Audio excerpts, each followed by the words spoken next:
ሰላም ጤና ይስጥልኝ ውድና የተከበራችሁ የቻናሌ ቤተሰቦች እንደምን አላችሁ? ከኔ ጋር ሁሉ ሰላም ነው። ለዚህ ቻናል አዲስ ሆናችሁ ላይክ፣ ሼር፣ ሰብስክራይብ እያደረጋችሁ ቻናሌን ተቀላቀሉ። ሀሳብ አስተያየት ካላችሁ ኮሜንት ላይ አስቀምጡልኝ። እንግዲህ ዛሬ በጣም የሚያስደነግጥ ዜና ነው እየሰማን ያለ ነው። እሱ ምንድነው? የዴዚ እናት ከዚህ ዓለም በሞት መለየቷ እየተነገረ ነው ማለት ነው። እንግዲህ ዴዚ ብዙዎቻችሁ ታውቋታላችሁ። አርቲስት ናት ማለት ዘፋኝ ናት። ብዙ ዘፈኖች አሏት። በዛ ላይ ደግሞ እኛ ያወቅናት በቲክቶክ ነው። ቲክቶክ ላይ በጣም ደስ በሚል አማርኛዋ እንደዚሁም ደግሞ ጨዋታዋ ትታወቃለች። ዴዚን የማያውቃት የቲክቶክ ተጠቃሚ አለ ብዬ አላስብም። እንግዲህ ዴዚ በቲክቶክ ታዋቂ ከሆነች በኋላ ከአሌክስ ጋር የፍቅር ግንኙነት ነበራት። እናቷም ደግሞ በዚህ ፍቃደኛ አልነበረችም። እንደውም ልጅ አይደለሽም ከሱ ጋር ከቀጠልሽ ምናምን በሚለው ብዙ ተነጋግረው ነበረ። ቲክቶክ ላይ ሳይቀር በነ ሀቢባ ገስት ላይ ሳይቀር ቀርበው ብዙ ኢትዮጵያውያኖችን ለሁለት የከፈለ ጊዜ ነበረ ማለት ነው። ምክንያቱም አንዳንድ ሰው መብቷ ነው ከአሌክስ ጋር መኖር ትችላለች የሚል ነበር። ሌላው ሰው ደግሞ እንዴት ነው እናቷ ካልፈቀደችላት ከሱ ጋር ልትሆን የምችለው በሚለው በጣም መነጋገሪያ ሆኖ ነበር። እናትየዋም በሰዓቱ ስትናገር የነበረው እኔ ልጄ እሷ ብቻ ናት እና እሷን ለማሳደግ ሌላ ህይወት አልጀመርኩም፣ አላገባሁም፣ እናትም አባትም ሆኜ ያሳደግኳት እንደዚህ በአጭር እንድትቀር ሳይሆን ተምራ ትምህርቷን ጨርሳ ሁሉ ነገር ይደረስበታል ብላ የምታስብ አይነት ሴት ነበረች። እሷም ደግሞ እንግዲህ እኔ ወድጄዋለሁ ከሱ የሚነጥለኝ ነገር የለም ባለችው መሰረት ከአሌክስ ጋር የፍቅር ግንኙነቷን ጀምራለች እንደምታውቁት ማለት ነው። እንግዲህ በትዳራቸው ፍቃደኛ አልነበረችም። ዴዚም ደግሞ ወደ አሌክስ ጋር እንድትሄድ ያልተፈቀደላትም ነበረ። ብዙ ነገር ተፈጥሯል። በመጨረሻም ግን ያው ሄዳ ተገናኝተዋል። አሁን ላይም ሰሞኑን እርጉዝ ነኝ እያለች ስታወራ ነበረ። እርግዝናዋም እንግዲህ አሁን የ5 ወር ናት። እንግዲህ በዚህ ሁኔታ እያለች ነው እናቷ በሞት እንደተነጠቀች እየተነገረ ያለው። እውነት ለመናገር በጣም ነው የሚያሳዝነው። እናትን ያከለ ነገር ነው እንግዲህ ያጣቸው። እናቷ ደግሞ ገና ወጣት ናት። እንዳየናት ከሆነ አንድ ሰሞን በጣም በዚሁ በዴዚ ጉዳይ ቲክቶክ ላይ በጣም መነጋገሪያ ሆና ነበረ። ሁላችንም እናውቃታለን።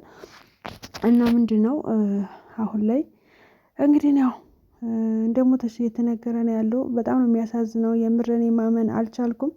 እኔ ከታዋቂ ፔጆች ነው ያየሁት። እነ ጉርሻ ሳይቀሩ ፖስተውታል። አላምንም ብዬ ማለት ነው። ብዙ አይቼ ግን ማመን አልቻልኩም። ምክንያቱም እኔ እንጃ በዚህ ልክ በዚህ እድሜዋ በዚህ ሰዓት ትቀጠፋለች ብዬ ነው ያላሰብኩም። ምክንያቱም መታመሟን አልሰማንም። በቃ ብቻ ግን በጣም ነው የሚያስደነግጠው።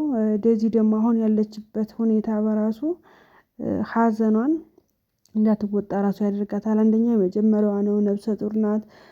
በዛ ላይ ደግሞ እኔ አሁን ይታረቁ አላውቅም እንጂ በጸብ ላይ እንዳሉ ነው የማውቀው። እና እሱ በጣም ጸጸትን ይፈጥራል ማለት ነው። ምክንያቱም አለ አይደል አንዳንዴ ወጣ ስትሆኑ የምትወስኑት ውሳኔ እና ትንሽ እየበሰላችሁ ስትሄዱ የምትወስኑት ውሳኔ አንድ አይደለም። ዴዚ ጋር የሚታየው ነገር ያ ነው ማለት ነው። ምክንያቱም እኔ ከወደድኩት አንቺ አያገባሽም ብዙ ነገር ብላ እናቷን አዋርዳታለች። ብዙ ለእናት የማይባል ነገር ነው ስትናገር የነበረው። ለዚህም ደግሞ እንዳልኳችሁ ብዙ ሰው ደግፏታል። የነቀፋትም ሰው አለ።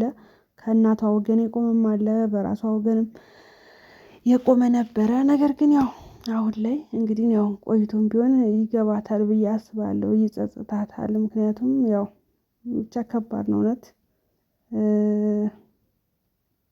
ብቻ እኔ እንጃ መታመሟንም አልሰማሁ። እኔ ድንገት ይህን ዜና ሳየው እውነት በጣም ነው የደነገጥኩት። እና ብዙዎቻችሁ ትደነግጣላችሁ ብዬ አስባለሁ። ምክንያቱም እንዳልኳችሁ ነው እናትየዋ መታመሟን አልሰማንም። በዛ ላይ ደግሞ እኔ እንጃ ብቻ ለማመን ይከብዳል። ዴዚ እንግዲህ እግዚአብሔር ያጽናሽ። በጣም ከባድ ሁኔታ ውስጥ ነው ያለችው። እኔ እንጃ እናትየዋ ጋርም ሰላም ያውርዱ አያውርዱ አይታወቅም። ምናልባት ታርቀው ከነበረ ትንሽ ይሻላል፣ ግን እንደተኮራረፉ ከሆነ ደግሞ በጣም የሚከብድ ነገር ነው። እንግዲህ ነፍሷን በአጸደ ገነት ያኑረው፣ ለዴዚ መጽናናቱን ይስጣት። ምክንያቱም እናቷን ያክለ ነገር እናትም አባትም ሆነ ያሳደገቻት እናቷን ያጣችው በጣም የሚከብድ ነገር ነው። በዛ ላይ ደግሞ እሷም እናት ሆና እናትነትን ለማየት ታቀርባለች። እንግዲህ 5 ወሯ ነው። ነገ እሷም እናት ሆና እናትነት ምን እንደሆነ ታየዋለች። ልጅ ምን ያክል እንደሚያሳሳ እና ከዚህ ነገር መማር ያለብን ምንድነው? ብዙዎቻችሁ ቤተሰቦቻችሁን አኩርፋችሁ የምትኖሩ ሰዎች አላችሁ። ምን አገባን ምናምን ብላችሁ ማለት ነው። ይቅር ብትሉ ለእናንተ ነው ደስ የሚለው። ምክንያቱም እንዳልኳችሁ እንደዚህ ድንገት ብታወጣችሁ የዘላለም ጸጸት ሊሆን ስለሚችል ቤተሰቦቻችሁን በተቻላችሁ አቅም አታስቀይሙ። በቃ ቤተሰብ ለልጁ ነብይ ነው። አንዳንዴ አይሆንም ሲለን ራሱ ያ ነገር ኦኬ ብለን አንዳንዴ ለመስማት ስንሞክር አሪፍ ነው። ምክንያቱም ማንኛውም ሰው ልጁ ተሳክቶለት እንዲኖር እኮ ይፈልጋል። ግን ተው የሚለን ምንድነው? ከኛ የበለጠ እነሱ ስለሚያስቡልን እና እኛ የማይታየን ነገር በተለይ በፍቅር ውስጥ ሆነን ለእኛ የማይታየን ነገር ለእነሱ ስለሚታያቸው ያ ነገር ደግሞ እነሱ ያሰጋቸዋል። ለዛ አይፈቅዱልንም። እኛ ደግሞ ለምን አልተፈቀደልንም ብለን በጣም እናስቸግራለን ማለት ነው። ስለዚህ የሚከለክሉን ነገር በሙሉ ለእኛ አስበው እንደሆነ መረዳት አለብን። ብዙዎቻችን ከረፈደ ከዘገየን በኋላ ነው የሚገባን። ያኔ ደግሞ ምንም ፋይዳ የለውም። ምክንያቱም ጸጸት ነው እንጂ ሌላ ምንም የምናመጣው ነገር የለም። ስለዚህ በሰዓቱ ልንነቃ ልንባንን ያስፈልጋል ማለት ነው። ቤተሰቦቻችንን በፍጹም ማስቀየም የለብንም። ሰላም ማውረድ አለብን።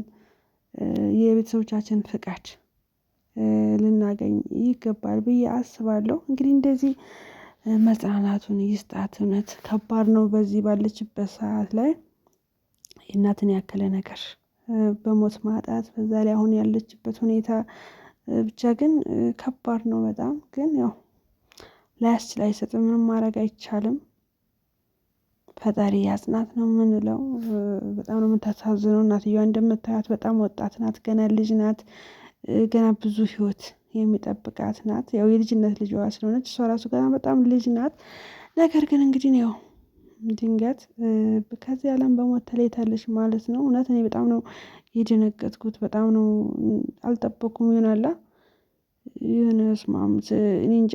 ልትታመምም ትችላለች። እኔ ግን ሞቷን ነው እንጂ መታመሟን ራሱ አልሰማሁም። ብዙ ሰው የሰማም አይመስለኝም። በምን እንደሞተችም ምንም አይነት መረጃ አልወጣም። በዚህ ሰዓት የተነገረ ያለው በህይወቷ ማለፉን ብቻ ነው። እንግዲህ እንደዚህ መጽናናቱን ይስጥሽ፣ ለእሷም ነፍሷን በአጸደ ገነት ያኑረው። ሌላ ምንም ማለት አንችልም። ፈጣሪ ከእሷ ጋር ይሁን፣ ከድንገተኛ ሞት ይሰውረን።